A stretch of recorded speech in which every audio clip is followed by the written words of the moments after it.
ಸೂರ್ಯ ನೆತ್ತಿ ಸುಡ್ತಿದ್ರೆ ಜನರ ದೇಹ ಹದಗೆಡ್ತಿದೆ. ಹೀಟ್ ಸ್ಟ್ರೋಕ್ ಜೊತೆ ಒಂದೊಂದೇ ಕಾಯಿಲೆಗಳು ಒಕ್ಕರಿಸ್ತಿವೆ.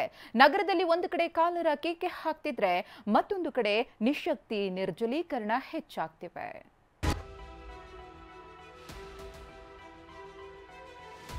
ರಾಜಧಾನಿಯಲ್ಲಿ 13 ಕಾಲರ ಪ್ರಕರಣ ದಾಖಲು. ಕಾಲರ ಜೊತೆ ವಾಂತಿ ಬೇದಿ ಕೇಸ್ಗಳ ಹೆಚ್ಚಳ. ಬೇಸಿಗೆ ಜನರನ್ನ ಆತಂಕಕ್ಕೆ ದೂಡಿದೆ. ಸಮ್ಮರ್ ಶುರುವಾಗ್ತಿದ್ದಂತೆ ಜನರ ಆರೋಗ್ಯ ಹದಗೆಡೋದು ಸಾಮಾನ್ಯ. ಆದರೆ ಈ ಬಾರಿ ಕಾಲರ ಮಾರಿ ಕೇಕೆ ಹಾಕ್ತಿದೆ. ರಾಜ್ಯದಲ್ಲಿ 14 ಕಾಲರ ಪ್ರಕರಣ ಪತ್ತೆಯಾಗಿವೆ. ಈ ಪೈಕಿ 13 ಪ್ರಕರಣ ಬೆಂಗಳೂರು ನಗರ ಬಿಬಿಎಂಪಿ ವ್ಯಾಪ್ತಿಯಲ್ಲಿವೆ.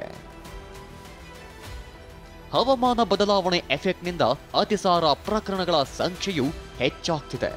ವಾಂತಿ ಬೇದಿ ಅಂತ ದಿನಕ್ಕೆ 15ರಿಂದ 20 ರೋಗಿಗಳು ಅಡ್ಮಿಟ್ ಆಗ್ತಿದ್ದಾರಂತೆ. ವಾಂತಿ ಬೇದಿ ಹೇಗಂತ ಅಂದರೆ ಮೋಸ್ಟ್ ಆಫ್ ದ ಪೇಷಂಟ್ಸ್ ಈಗ ನಮಗೆ ಬರ್ತಾ ಇರೋದು ಸಿವಿಯರ್ ವಾಮಿಟಿಂಗ್ ಇರ್ಬೋದು ಅಥವಾ ಲೂಸ್ ಮೋಷನ್ ಅಂತಂದರೆ ಮಿನಿಮಮ್ ಅಂದರೂ ಒಂದು 4ರಿಂದ 5 ಸಾರಿ ಬೇದಿ ಆಗ್ತಾ ಇರೋದು. ಆ ಪ್ರಕರಣಗಳು ಜಾಸ್ತಿ ಆಗ್ತಾ ಇದೆ.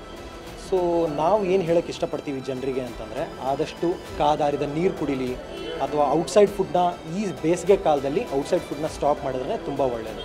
ನಗರದಲ್ಲಿ ಕಾಲರಾ ಭೀತಿ ಬೆನ್ನಲ್ಲೇ ಆರೋಗ್ಯ ಇಲಾಖೆ ಆಸ್ಪತ್ರೆಗಳನ್ನ ಸಜ್ಜು ಮಾಡ್ತಿದೆ. ಕಾಲರಾ ರೋಗಿಗಳಿಗೆ ಚಿಕಿತ್ಸೆ ನೀಡಲು ಪ್ರತ್ಯೇಕ ಐಸೋಲೇಷನ್ ವಾರ್ಡ್ ವ್ಯವಸ್ಥೆ ಮಾಡಿದೆ. 10 ಬೆಡ್, ಔಷಧಿ, ವೆಂಟಿಲೇಟರ್ ವ್ಯವಸ್ಥೆ ಮಾಡಿಕೊಳ್ಳಲಾಗಿದೆ. ಇನ್ನು ವಾಂತಿ ಬೇದಿ ಅಂತ ಬರೋ ರೋಗಿಗಳಿಗೂ ಮುನ್ನೆಚ್ಚರಿಕಾ ಕ್ರಮವಾಗಿ ಕಲ್ಚರ್ ಟೆಸ್ಟ್ ಮಾಡಲಾಗ್ತಿದೆ. ಕಾಲರಾ ಲಕ್ಷಣ ಅಂತಾನೆ ಟ್ರೀಟ್ಮೆಂಟ್ ಕೊಡ್ತಿದ್ದಾರೆ.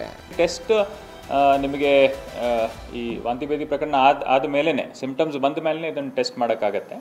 ಯಾಕಂದರೆ ಆ ಸ್ಟೂಲ್ ಸ್ಯಾಂಪಲ್ ನಾವು ಏನು ತೆಗೆದುಕೊಳ್ತೀವಿ ಅದರಲ್ಲಿ ಮಾತ್ರ ಗೊತ್ತಾಗತ್ತೆ ಅದು ಯಾವ ಟೈಪ್ ಆಫ್ ಇದು ಇನ್ಫೆಕ್ಷನ್ ಬಂದಿದೆ, ಕಾಲರಾನ ಅಥವಾ ಇತರೆ ಕಾಯಿಲೆನ ಅಂತ. ಏನೇ ಹೇಳಿ, ನಿಮ್ಮ ಆರೋಗ್ಯ ನಿಮ್ಮ ಕೈಯಲ್ಲೇ ಇದೆ.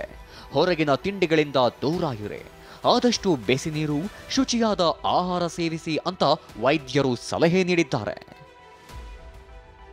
ವಿನಯ್ ಕುಮಾರ್ ಕಾಶಪ್ಪನವರ್, TV9 ಬೆಂಗಳೂರು.